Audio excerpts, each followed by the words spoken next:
qualify for the majors, or for the major event.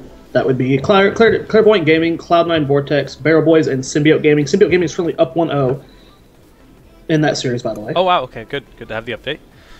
So that's this is for the grand finals. If you win this, you advance to the grand finals. All 4 teams at this point have qualified for the ESL major, which happens. I don't know the exact I don't know how many months it is. It's probably 3 months, maybe 4. It might be 4 months.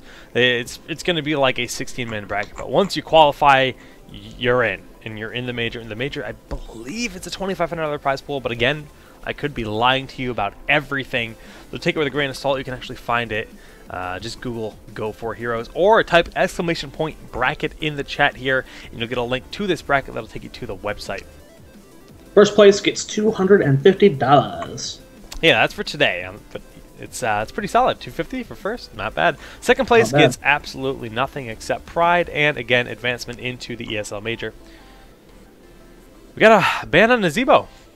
Yep, right out of the bat coming out from Vortex. We saw a lot of Nazebo bans against them when Glorious was playing against Clairvoyant, so... I mean, Vortex seems to be on the same page. Take that guy away from them. Symbiote bans them pretty often. A lot of teams have opted to ban the Nazebo as often as they can because you don't want to deal with it. And actually, a ban on Falstad. Very interesting. Immediate pick on Vala. Instantaneous. And then a follow-up of an instantaneous pick on Tassadar Tychus. This is going quick. This is a quick draft right now. It seems to be slowing down at the moment, though. So Tychus, that's a very old school first 2 picks, and it actually does open up the doors to Rhaegar play. We haven't seen Rhaegar at all today. We haven't seen any Bloodlust compositions, but with the Archon Odin Bloodlust, it's terrifying. So in theory, we could see Tychus, Rhaegar, and then maybe even Raynor in a tank. Like, you can do stuff like that. It's not common. You want to support in there, but you never know. But I dream more like Jake dreams. Rhaegar's not coming back, bro. Zeratul, he's coming. Are you kidding me? As soon as they throw Thrall into the game, Nazebo gets more prominent, and Bloodlust comps become really up there again. But Zeratul Stitches for Cloud9, not Clairvoyant. Cloud9. Zeratul Stitches. It's smart. I mean, it's I'm assuming they watched the Glorious game. They had to. I bet you scrimmed against them in the past. But that's smart. Yeah, I mean, they took away the big three heroes from them. 4 actually, because they played Witch Doctor well as well. So it's like Walla, Zeratul, and Stitches in the hands of Vortex. Clown just updates his Battle.net status to say Vala, my old friend, sad face, because he won't get to play Vala this game as it's been picked up by Cloud9. Clown, you're a clown. You know that. But Clown's a clown. Silly guy. Who would have thought? Okay, let's see who the next picks are going to be. These are the next 2 picks for Clairvoyant Gaming. They have Tychus right now. Arthas is still on the table.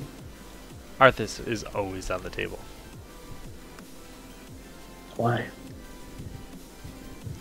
I thought you were setting up for a joke. No, I thought about it and then I stopped myself. That's smart. Don't want another sack lunch incident. So what was the first one that killed you during a stream was Slobber Knocker.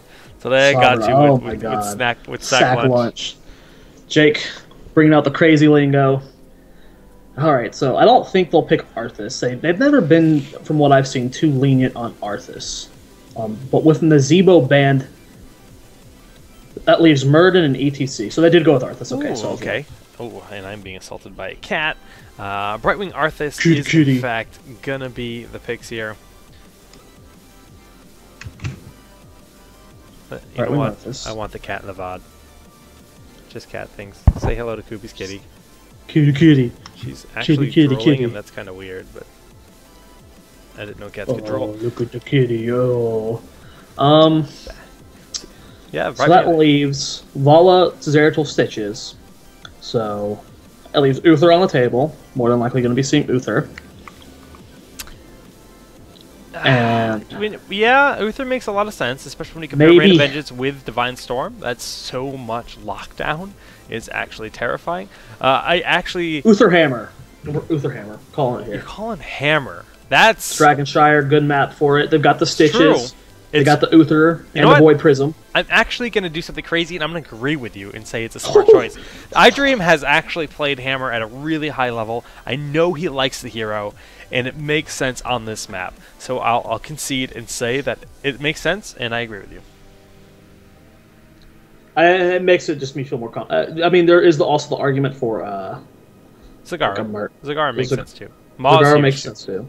I don't think we'll see Murden because Stitch's Murden's really, especially with no Nazebo, not necessary.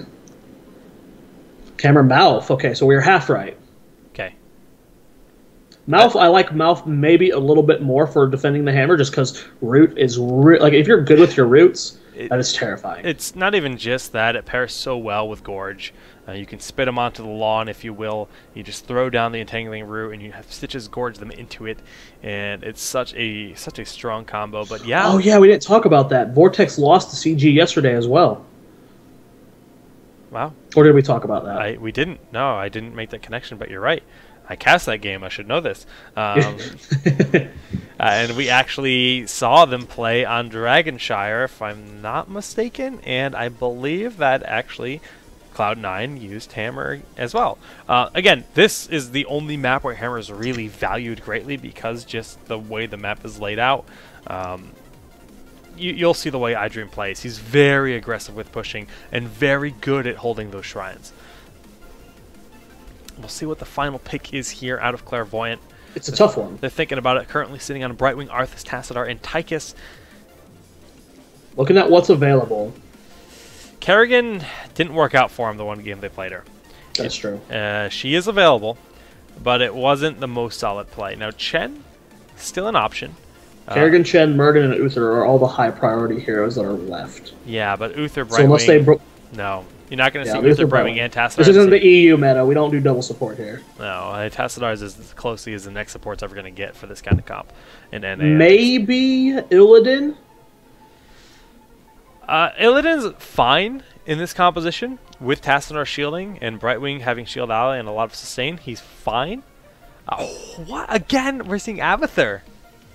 On Dragonshire, too. On Dragonshire. This is my opinion, his weakest map. You have one less body. I actually agree that this is probably his weakest map. Interesting, but we've seen his Abathur play. Yeah, it's disgusting. Good. Wow, Vortex ready. I'll let them know. Casta's ready. That was that furious typing the stream just got to hear.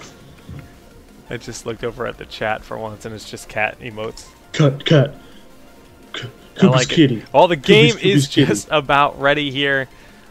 Vortex is ready, casters are ready, and Clairvoyant is ready. Waiting for them to ready on up for us. Game number 1. Again, this is a best of 3 series. Let's see here. I don't know. Like, I think I have to just give the better composition to Cloud9 Vortex. Microphone? But that Abathur... Microphone?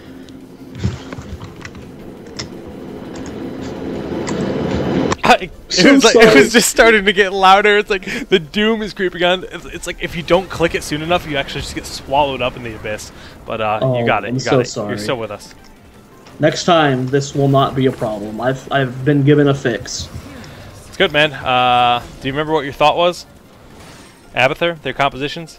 Oh, normally I would give Vortex the better comp, and I do give them the better comp, but I'm not going to rule out Clairvoyant yet because that Abathur is so just... their Spinker's Abathur is good. The thing about the comp out of Clairvoyant is it's very resilient, and it's going to be just kind of an outlast, outlive kind of style with the push that never stops. But let's quickly introduce our teams here. Yep, we do have, actually, as 4-man fight does head towards the mid lane, we do have Team Vortex here, Rarjar on Zeratul, Bobby Hankill on Stitches, iDream on that very aggressive Hammer, Liquid Chef on Malfurion, and Fan on Vala.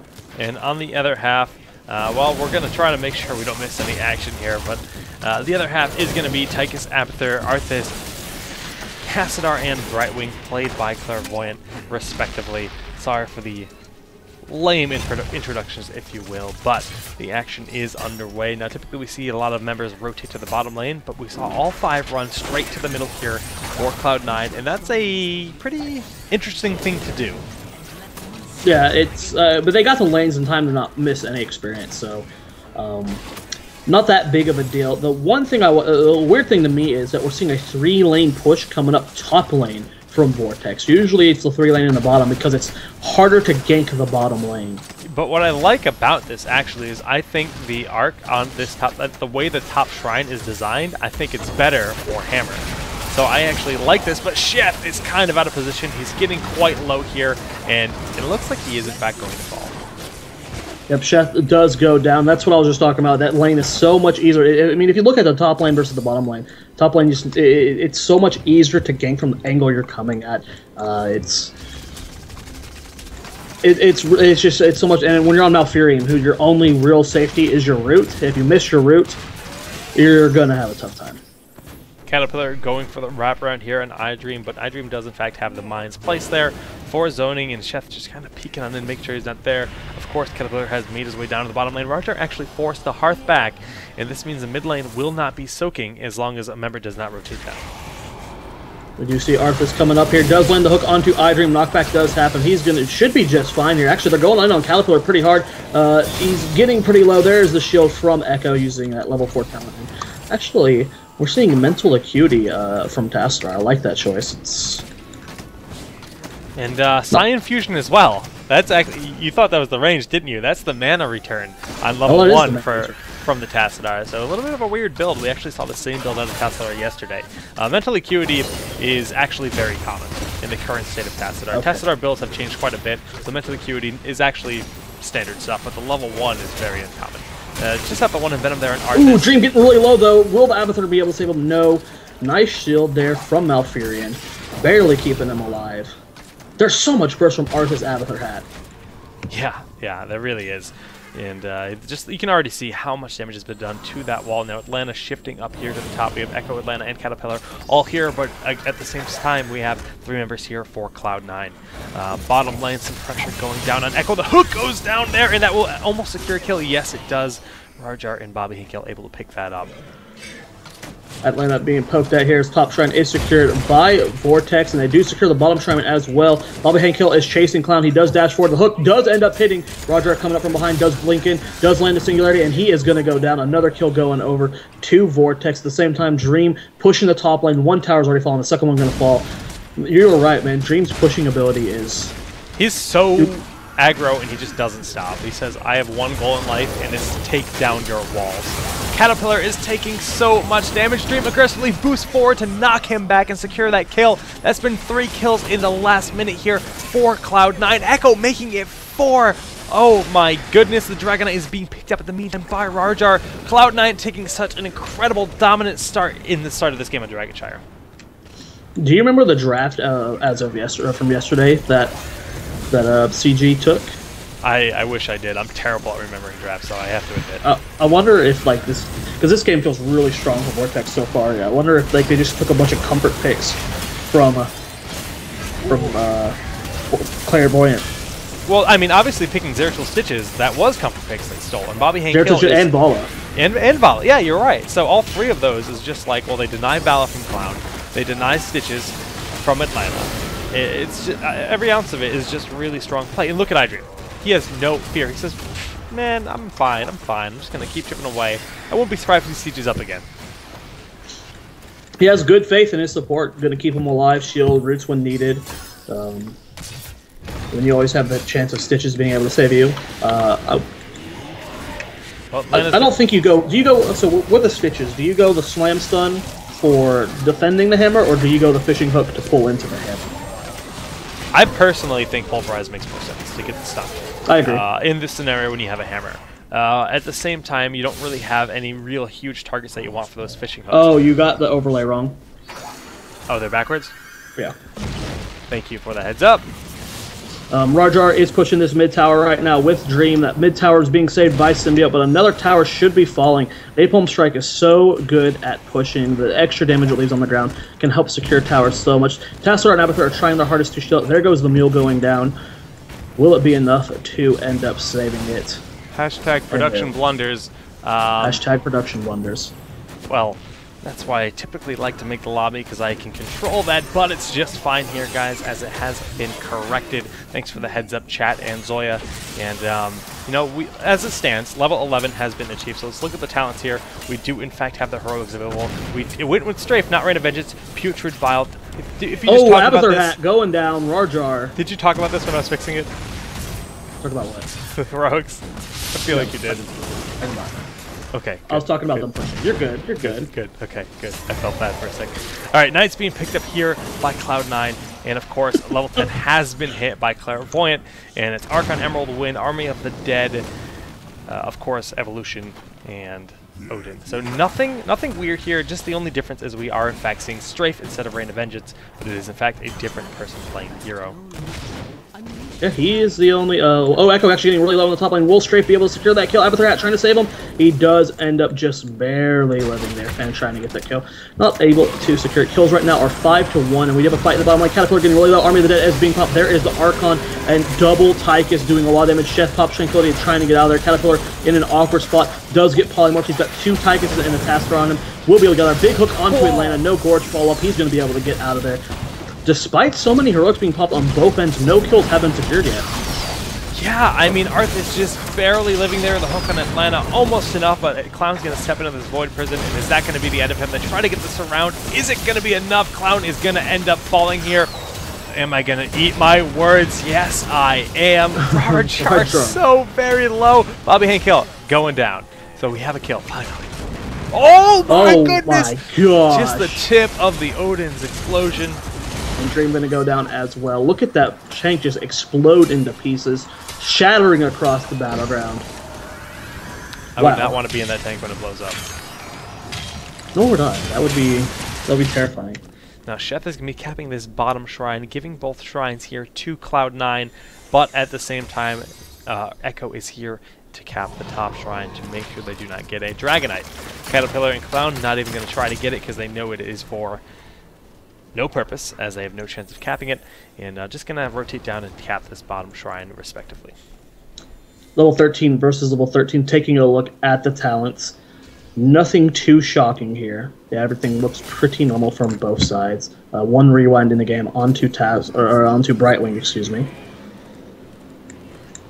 Both teams poising around the middle Dragon Shrine here. Looks like Bobby Hankill is going straight in onto Echo. Liquid Chip does not end up hitting the root onto him, but he gets the Caterpillar caught in a big strafe coming out from Fan. Caterpillar has to back off. Bobby Hankill is reasonably low here. Rarjar trying to find an angle to engage from. Haven't seen any big Void Prison from the Electric gets hooked. Does end up phase shifting out of there, and no kills just yet. But looks like Rarjar is just having too much trouble finding an angle to engage from. We haven't really seen too many of those game-changing Void Prisms yet. Yeah, I mean, Tranquility is continuing to get ridiculous amounts of work and just getting a lot of healing down. We saw how low Bobby was in that situation, but oh my goodness, the hook there on Clown doing a lot of work. Is it going to be enough to get a kill? Doesn't look like it. So this is like kind of a weird situation for both comps. With Malfurion heals, he has just the greatest healing done in the game right now. He can heal so much over a duration of a time. So unless you have the burst to really just destroy someone in a couple seconds, Malfurion's going to be able to keep them up. Caterpillar is going to get wrecked here as the hook goes down into the lawn there, eliminating him. Clown ends up falling as well. Brightwing ends up teleporting in. Whoa. Brightwing took really kill. I just noticed that. That's actually a big thing to point out. We didn't actually notice that. Oh my goodness. He actually is able to blink out of the roots, so nicely done there. Already getting some use out of it. And again, looking at the healing here, you said Malfurion had the best heals. Man, Brightwing's got more heals than Malfurion. Well, when they play Blink Kill, yeah. It makes sense to take Blink Kill too, though, against this comp. I mean, yeah.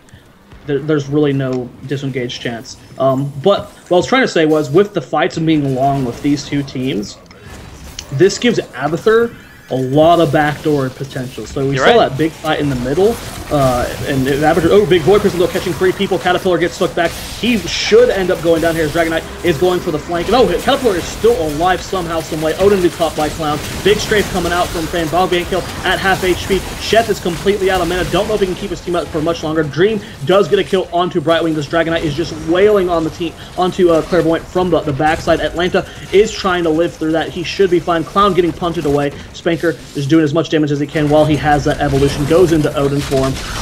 Ben not able to secure that kill on Tassadar. A 1-for-1 trade as Roderick gets really low there. Man, that was incredible. We talk about how scary it is to actually hook in an Arthas, and it looked like he was dead as the Seamless Void Prison, but barely able to live with Army of the Dead. And he actually was attempting to run into the Void Prison, but Bobby got the hook on him. But it still wasn't enough, and Bobby was the one who died in the end. Really crazy stuff. Arthas is, just like you said, so hard to kill when you get that hook. Even with 4 people, Void Prism stayed alive that entire time. Mule trying to keep up this mid fort here. Doesn't look like they're going to be able to keep towers, even with that extra poke from iDream. They might be able to, actually, they're going to keep pushing here. That Mule is healing a lot right now. It's about to die, though, and they should be able to get both these towers, giving them just another ESP experience chunk. Yeah, I mean, they have level 16. Their opponents do not. We can see their 16 talents. I mean, specking into the fishing hook. We asked about that earlier, and that's what they go for. iDream, though, taking a lot of damage, but look at that strafe doing so much work. They didn't interrupt it for 1 second. It was hitting 3 people the entire time. Echo may fall here as well. He's looking for that hook, but the polymorph goes off to zone him out. Oh, the hook. We did see fishing hook picked up from Bob Hank. Yes. I thought he was going to go pulverize as well, but he did go for the longer range hook. Still no level 16 coming out here from Clairvoyant Gaming. Abathur trying to save this keep as well, but does not look like that's going to be the case. Big hook comes down to Atlanta. There's the Archon being popped. He's going to have to back out, though. I believe Putrid Bile is still on cooldown. It's not going to be able to use that just yet. Yeah, I mean, oh my goodness, Atlanta gets bolted in on by Rarjar. Rarjar just unloads his abilities and backs on up. Nicely done there. And actually, as I pull the talents down, level 16 is hit for Clairvoyant. We see a Locust Nest going down. Dimensional Warp is picked up here by Tassadar, and opting for Critterize as well. Typically, that is the option we see for Brightwing at 16. So Tassadar now gets even harder to kill. Tychus gets more sustained.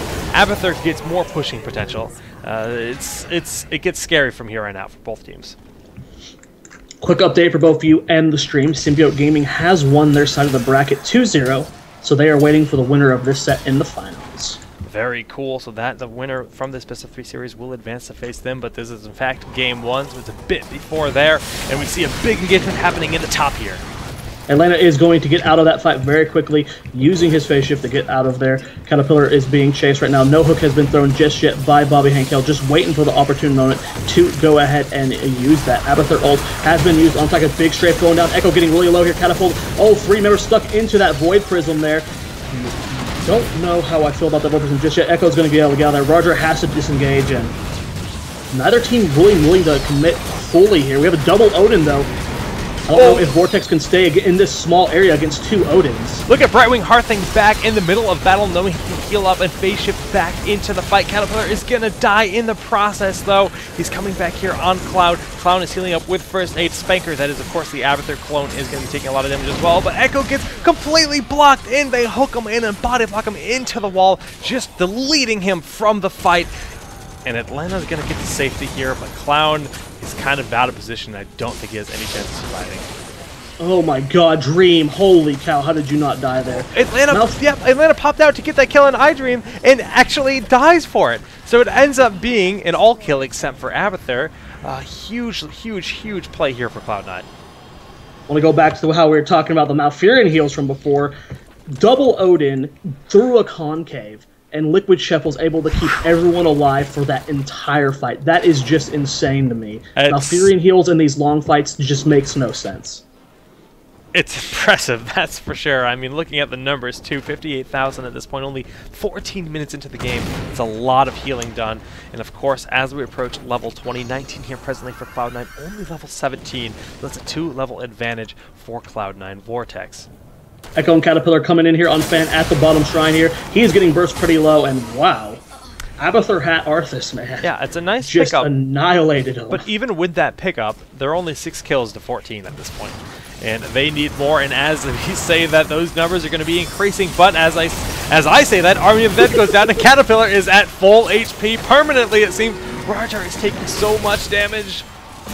Liquid Chef seems to be doing a good job of keeping Dream completely topped off here. Echo coming in, trying to zone it out. There's a Void Prism landing on 2 people. Liquid Chef, oh, the hook does pull Caterpillar. I don't think Chef would have lived either way, though. Rajar going to go down as well. 3 kills for nothing right now in favor of Vortex. They're pushing this bottom port here. Dream is trying his hardest to take out this Arthas, but Abathur Hat and Brightwing just keeping him up so well. Yeah, in favor of Clairvoyant is what he wanted to say there. So that's Clairvoyant taking a big team fight. And, you know, they actually pick up a fort with it. It takes the levels from being 2 down to being down by only 1 level. It gives them both shrines, as Abathur, in fact, could burrow to the top one. Brightwing took the bottom one. Hearthstone back and is phase shifting into the middle with full HP on this new, freshly born Dragonite. DK is going to be pushing mid lane here, but we have to be careful with this, as level 20 is on the verge for Vortex. If they can hit that, they will get 2 Resurgence of the Storms with Hammer and Stitches. How many does Clairvoyant have? They have 2 potentially, but still most people tend to take the Archon upgrade on Taskar. Yeah, more often than less, we do in fact see that upgrade. Yes, so this fort is in fact going to fall. The Dragonite still has another 45 seconds available and about 70% of its health. Look at it trying to dance into the wall there. 650 XP per tower, 1 down. The other one will likely go down as well as it hits like a truck, even only 15 minutes into the game. Oh, Zeratul, though, on the hunt for Spanker in the top lane. He does see him. Oh, Zeratul, Abathur, you are done for here. He is out of the fight. And here comes Putrid Bow. Bobby Hankill charging straight in onto Arthas. Gets his path covered. He is going to be slowed and taking a lot of damage on the way out here. Fan trying to be killed by Clown, but Clown not able to secure that kill. Atlanta goes into Archon mode, is chasing down Liquid Chef. There's the big Tranquility. Everyone from Vortex is still full HP here. And Clairvoyant Gaming has to go in full retreat here. Rajar wants to kill Atlanta. Will he be able to get the kill?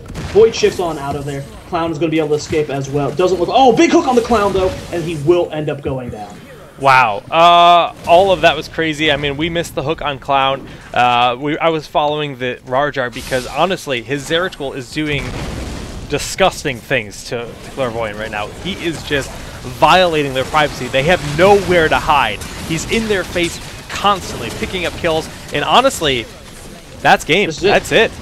Yep, with 8 seconds on Abathur, what is Abathur going to do to save this? Doesn't even matter. The Manor Mule is dropped, and that is going to be GG, ladies and gentlemen. Game 1 going over to Cloud9 Vortex.